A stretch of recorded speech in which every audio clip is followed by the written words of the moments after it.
Jo Leute, was geht ab? Willkommen zurück zur letzten Mal auf meinem Kanal. Und ja Leute, endlich sind wir jetzt wieder so weit. Eine neue Pop Tour Story ist schon wieder da. Und dieser heißt Pop Tour Lockdown. Und ja, es ist schon seit eine Weile, dass ich keine neue Creepypasta gemacht habe auf meinem Kanal. Und ja, heute geht's wieder weiter mit der neuen Creepypasta. Mit der neuen Story, ich weiß nicht, ob das eine Horror ist oder nicht, aber ich sag's so einfach, Pop Tour Lockdown Story. Und ja, wenn es soweit ist, wir werden gleich starten. Und ja, Leute, dazu noch schnell Update für diese Story. Wie ich gesehen habe von dieser Story, die hat etwa 22 Parts. Und das wird gut sein. Das Management Part für diese Horror-Story. Da werden wir für eine Weile bleiben in dieser Story. Und ja, ohne Satz verlieren, wir starten gleich mit dem ersten Part vom Pop Tour Lockdown. Und ja, viel Spaß, Leute.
War.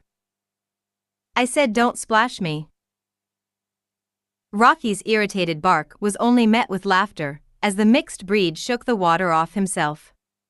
Nearby in the lake, a chocolate lab was giggling uncontrollably. Simple math, Wacky, Zuma laughed, "You funny when you get mad." A day in the lake was a trip anyone needed to take their mind off an afternoon. Taking a break and resting under nature's waters was a great way to relax, not to mention the Paw Patrol had been craving a vacation day for weeks. Usually, they would go to the beach to relax, as Adventure Bay was an island. Today was a special case, however, as a forest had been discovered a small distance from the lookout, and within it a crystal blue lake. Rocky was being his usual self, his hydrophobia confining him to the lake's edge. There was no sand to play in, so Rocky entertained himself looking for bugs. Sky, the blonde cockapoo pup, had also stayed out of the water. Not due to any dislike of swimming, however, simply because she was feeling under the weather and didn't want to exert herself. Zuma and Rubble were vigorously enjoying themselves in the water, and while Rubble, a bulldog, was a relatively slow swimmer, he was greatly entertained by water guns. Chase, the German shepherd of the team, was lying near the edge, half submerged in the water. It almost looked like he was sleeping, but every few moments he'd open his eyes when Marshall called him to watch a new trick. Marshall, the one Dalmatian, was an energetic pup, albeit clumsy at times. It was a well-rounded team of 6, each dog bearing a special skill to assist Adventure Bay in its emergency needs. Today, however, they were on a well-deserved vacation. Zuma, I swear. Rocky barked again. Huh? Who? Zuma said, looking around unknowingly. I think that was the wind. Chase could be heard snickering under his breath. Zuma, cut it out, honestly, called Ryder. Stop splashing him, you know he hates that. Ryder was the glue that held the team together. The boy led the dogs on their missions and was responsible for bringing them together. Without him, the team lacked any direction and would surely fall apart. Sorry, Zuma chuckled sheepishly, I'll splash Chase instead. The German Shepherd's eyes suddenly shot open. Wait, what? Everyone then enjoyed the entertaining display of Chase struggling to swim free of Zuma's waves. No matter what, Zuma's one mastered skill always lay within the water. He was the sea dog of the team and loved every minute of his job, even if he wasn't called many missions. It was a wonder how Rocky and Zuma got along, as it seemed they'd hate each other to the core.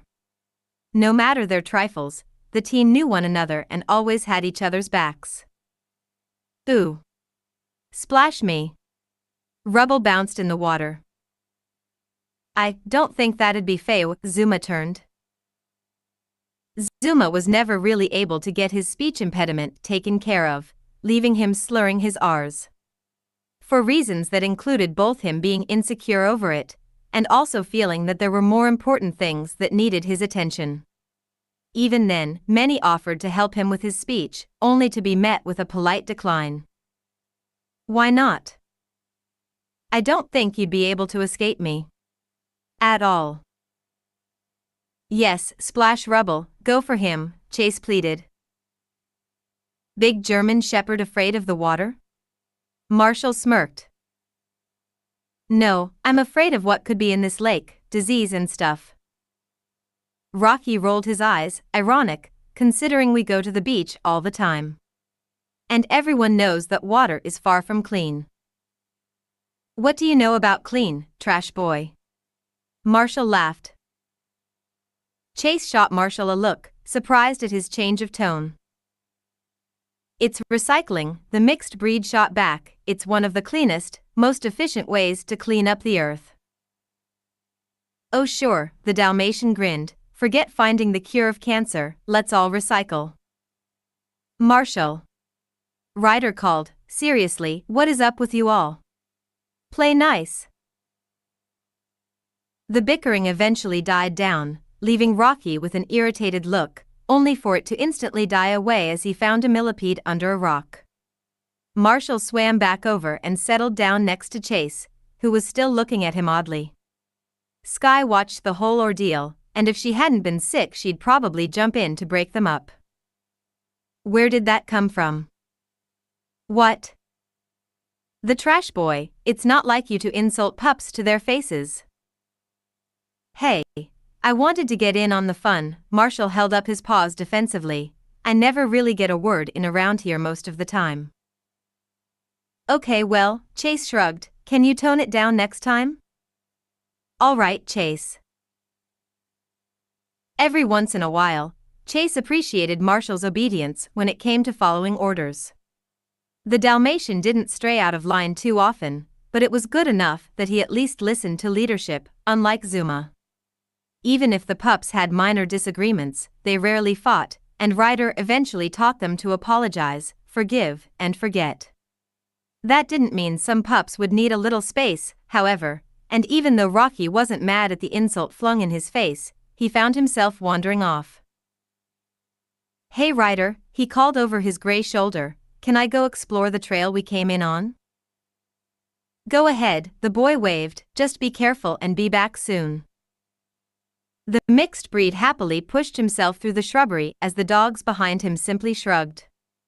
Rocky always enjoyed a moment alone, and he smiled as traversed along nature's path. Being only the size of a puppy, the thick foliage felt like an entire jungle, when to Ryder it was merely ground plants. Nonetheless, the mixed breed put his nose to the ground and sniffed for anything interesting. A large number of scents hit him at once, the cool scent of the dirt and the aromas of beautiful flowers in yellow and white. Being a recycle pup, Rocky found a hobby of collecting objects he could tinker with and possibly make into something new. As he walked further down the path, his nose suddenly carried him into the dense foliage on his left, deviating from the path. Rocky was hesitant, but curiosity overcame him, and he pushed his way in. Pushing through the blockades of leaves and twigs, he found himself in a new clearing. "Ooh," the mixed breed said aloud, looking around for any twigs or litter. He stopped when he came across what looked like a small radio. "Score!" He cheered to himself and picked up the small object in his mouth. "Drop it," came a cold voice behind him. Startled, Rocky froze and let the radio drop from his mouth. Confused, he tried to turn around. "Don't move," the voice commanded, and Rocky quickly faced forward. As unease oozed within the pup, he heard the dog start walking over into his view. Flicking his eyes to his left, Rocky saw the speaker, and immediately his fear rose. The dog was almost twice Rocky's size. He was unable to tell the dog's species, as he was dressed head to paw in tactical gear. A gray bodysuit could be seen under his black vest and pieces of armor dotted his body. Its head was covered by a ski mask, with goggles over the eyes. The only parts of the dog that stuck out were his ears and tail, which were blonde in color. On its back was what seemed a pup pack, only bigger and more slimmed down. Rocky felt slight panic when he saw a nightstick and taser attached to it. "What are you doing here?" the trooper barked, taking a firm stance. Rocky muttered, his voice quivering, wanted to look for bugs. "This area is being quarantined by the ACG, no outside personnel is allowed in or out." "Why?" the mixed breed asked, "Did something happen?" "That is none of your business," the trooper growled, staring Rocky down through his goggles. "Now clear out before I have reason to detain you." "Can I move?" "Yes." "Go." With a shaky breath, Rocky backed up and quickly ran away, his eyes beginning to well up. For a moment, he genuinely feared for his safety and sprinted as fast as he could back to Ryder, barely noticing the tears coming down. The trooper watched the pup go with an irritated look, then picked up the radio and clicked it on. "Cyrus, we had a small breach, but it's contained now. Some lost puppy wandered in, they weren't in contact with the biosite, so we should be okay." Meanwhile, many heads turned as Rocky came streaming back, nearly falling into the lake itself. Ryder caught the terrified pup with open arms and tried to comfort him. Chase and Zuma instantly came out of the water, their eyes filled with concern. Sky picked her head up from her resting spot and hastily walked over, paying no mind to her sickness. Rubble swam to the edge of the lake and watched with surprised eyes. Marshall walked out behind Chase, then stopped as he noticed something tickling his back leg. He turned his head around and lifted his white spotted leg, and noticed something attached to it. It resembled a worm of some kind, pale pink in color. Startled, Marshall quickly kicked off the worm and it flew back into the water.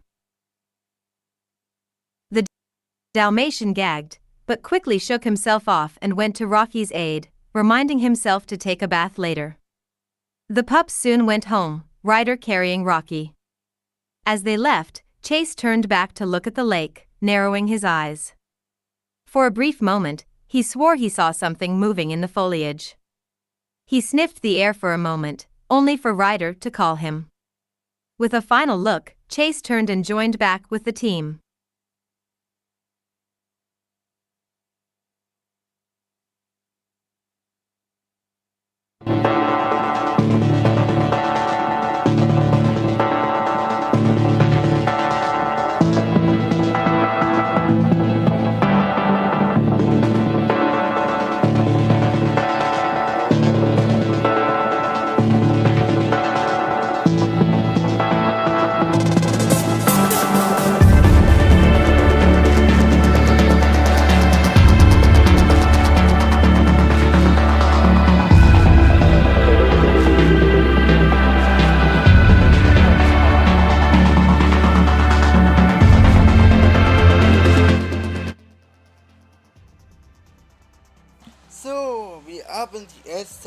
Part geschafft.